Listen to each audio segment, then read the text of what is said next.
एक भक्त और भगवान जगन्नाथ की अद्भुत कथा, प्रेम और चमत्कार की कहानी।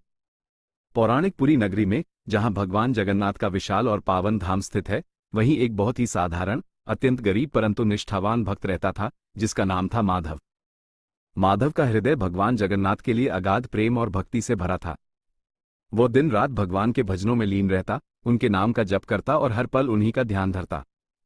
माधव की झोपड़ी मंदिर से बहुत दूर थी और उसके पास इतने भी पैसे नहीं थे कि वह रोज मंदिर जाकर अपने प्यारे भगवान के दर्शन कर सके। ये बात उसे भीतर ही भीतर कचोटती थी, लेकिन उसकी श्रद्धा और विश्वास में कभी कोई कमी नहीं आई। उसकी झोपड़ी के ठीक बाहर उसने बड़े जतन से एक छोटी सी तुलसी की क्यारी बना रखी थी।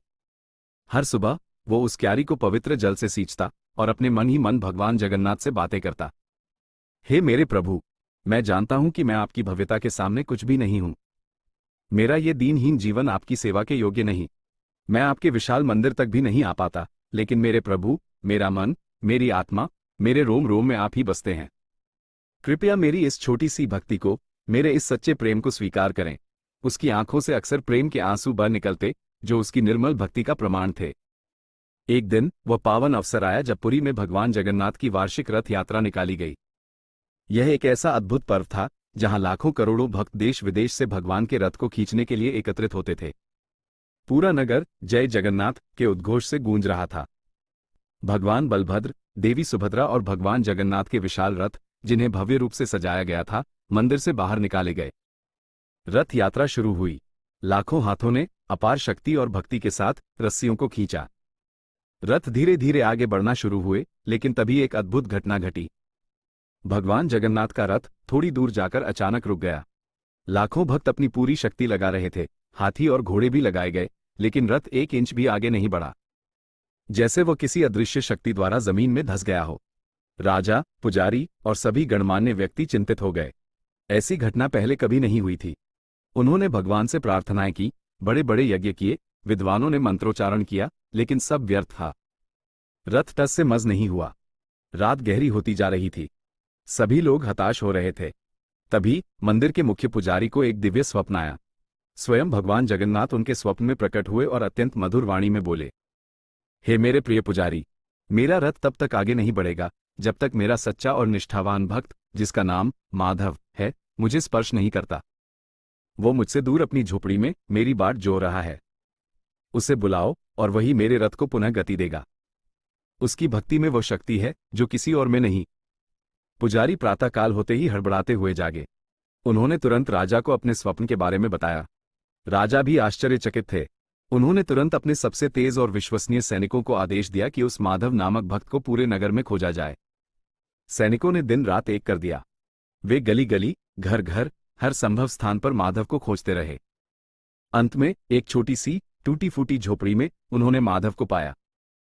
वो अपनी आंखों में भगवान के वियोग के आंसू लिए जगन्नाथ जगन्नाथ का जाप कर रहा था। जब सैनिकों ने माधव को बताया कि स्वयं भगवान जगन्नाथ उसे बुला रहे हैं और उसका रथ उसके स्पर्श के बिना रुका हुआ है, तो पहले उसे विश्वास नहीं हुआ। उसे लगा कि शायद कोई मजाक कर रहा है या वो कोई सपना देख रहा है। वह भयभीत भी हुआ कि भला मुझ जैसे गरीब को भगवान क्यों बुलाएंगे। लेकिन जब सैनिकों ने उसे सारी बात विस्तार से समझाई, तो उसकी आंखों से खुशी और अचरज के आंसू बहने लगे। उसका हृदय कृतज्ञता से भर उठा। कांपते हुए कदमों से माधव रथ के पास पहुंचा। वहां लाखों लोग उसे उत्सुकता से देख रहे थे। माधव ने हाथ जोड़कर अत्यंत नम्रता और पूर्ण श्रद्धा के साथ भगवान जगन्नाथ के रथ के चरणों में अपना मस्तक झुकाया।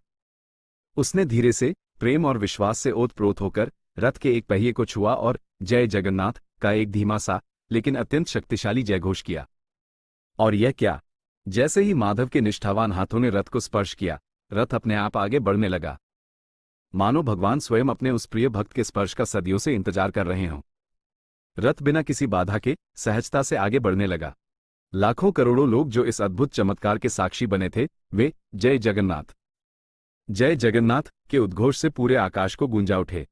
राजा ने माधव को सम्मानित करना चाहा, उसे धन और पद का प्रस्ताव दिया, लेकिन माधव ने केवल विनम्रता से हाथ जोड़ दिए। उसने कहा कि उसके लिए सबसे बड़ा सम्मान तो यही है कि उसके प्रभु ने उसे स्वीकार किया। उसने अपना शेष जीवन भगवान के चरणों में ही समर्पित करने का संकल्प लिया।